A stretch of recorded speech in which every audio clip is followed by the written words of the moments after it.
What's up guys? Magandang hapon. Welcome back to my channel. Matagal tayo dito. Vidsonic na 40 inches, 42 or 43 inches. Oo nga. Ang issue niyan ay walang power. Power off. Testing natin.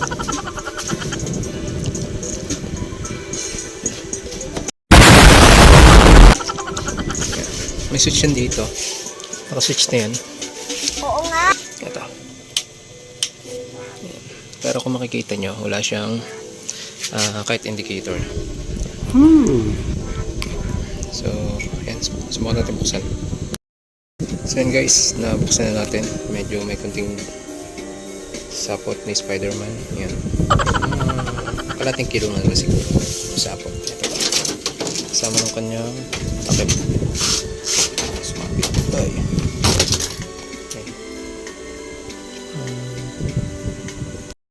So ito yung kanyang power board. Pag-aaralan ko. Ito yung kanyang pinaka main board. Ito, isa napansin natin. Ayun. Parang may leak na yung paano capacitor. Oo nga, Kaya no? natin linisan. So yun guys, bali ang ginawa natin dyan ay nag-check tayo ng input kung may pumasok. Bola lang yan. 300 volts naman tayo dyan na nakuha. Pero walang output na 12 tsaka wala rin yung standby niya na 5 volts. Nung ma-check natin, yung fuse niya sa secondary ay open. Tapos yung isang MOSFET ay shorted din. Yung MOSFET na yun, siya yung magdadrive dun sa transformer para mag-out ng supply para sa backlight driver. Pag-aaralan ko. So yun guys, bali ipapakita ko sa inyo na shorted yung tatlong paa ng ano niya, ng MOSFET. Oo nga, no? Tapos after nyan ay pati yung filter capacitor niya na may leak na yung paa ay pinalitan na rin natin para sigurado tayo. Magaling ka eh. So yun guys, balik tayo dito sa ginagawa natin Vidsonic na 42 inches. Yan. So nagpalit tayo nito ng kanyang MOSFET. Oo nga. Yan. Yan ay nakalagay dito sa side na to. Ayan. O talaga to eh. Ngayon, napalitan natin. Nagkaroon siya ng standby. Tapos pag power on natin, umilaw yung backlight. Bigla ulit, sinira itong ating kinabit na MOSFET. Ito. Tapos pumutok ulit yung kanyang fuse dyan. Oh no! Nalagyan ko lang kasi muna ng pansamantala na jumper. Sinira niya ulit ito. Pag-aaralan. Tapos ginawa ko, nagpalit ulit tayo nito. Hindi ko muna nilagay yung kanyang backlight. Ayos, ha? Ayan. Tapos chinek ko kung magkakaroon ng problema. No, wala naman. Tapos wala rin tayo ma-check dito na may problema sa kanyang out ng backlight. Ito kasi yung ginamit niya sa kanyang backlight, itong MOSFET na to. Pag-aaralan ko. Tapos may driver IC lang dito banda sa may side na to. Okay naman to, okay din tong kanyang rectifier. Yung dalawang capacitor para sa backlight, okay din naman, na-check ko naman. So para hindi ko napahirapan yung sarili ko, kinonvert ko na lang siya sa backlight driver ito. Yan. Ayos, ngayon, i-testing lang muna natin. Kumuha tayo ng supply dito na 12 sa kanyang board.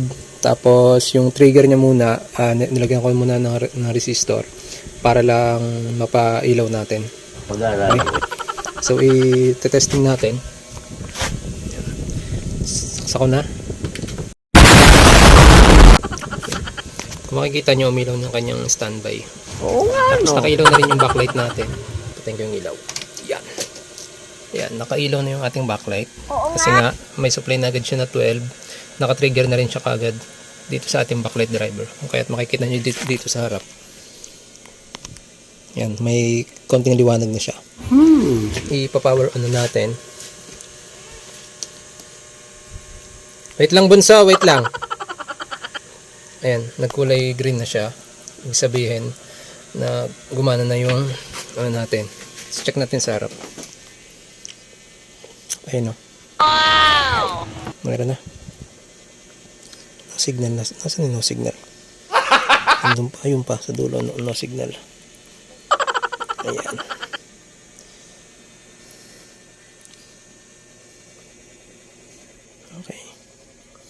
So ngayon, ang gagawin ko na lang, sinubukan ko lang, yung tawag dito, yung bail on nito, siya ko na lang ilalagay para ma-switch yung ating backlight driver para sabay ang ilaw ni backlight at saka yung sa panel, excuse me. Yan. Tapos i-testing na lang natin, try nating babarin kung walang walang ibang lalabas na problema. So yun guys, balik tayo. Bali, naglagay na tayo ng wire galing sa kanyang bail on para matrigger yung ating backlight driver. Naglagay lang tayo ng 1K na resistor. Yan, doon sa kanyang enable o doon sa kanyang trigger. Pag-aaralan ko. Yan, titesting natin. Saksak natin. Yan, umilaw na yung kanyang standby.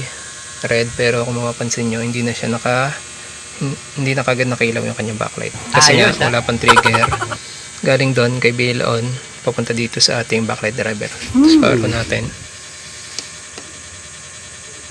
Ayan, nag-green na. Tapos, tsaka palang iilaw yung kanyang backlight. Ayan. Ayos ha? Tapos check natin. Display. So, ayun na. Meron na. Ayan. I-fix lang natin. Takpan ko lang. Tapos, i-testing natin ang may input. Ayos So, ito na ha? yung ating pinsan. 42. So, testing natin. Plug ko na. Ayan. Umilaw yung kanyang indicator light. Tapos try natin buhayin. Uy, pindot ka. Ayan. Nag-green na. Tapos natin kung mag-ilaw yung backlight. Ayan. Labas na HDMI. Sigurado siya. Okay. Testing natin. Lagyan natin ang input. So yun guys, ito na yung ating Pensonic. Ayan. Normal naman yung display. Testing na lang natin ng matagal. Alright. Yun lang. Thank you.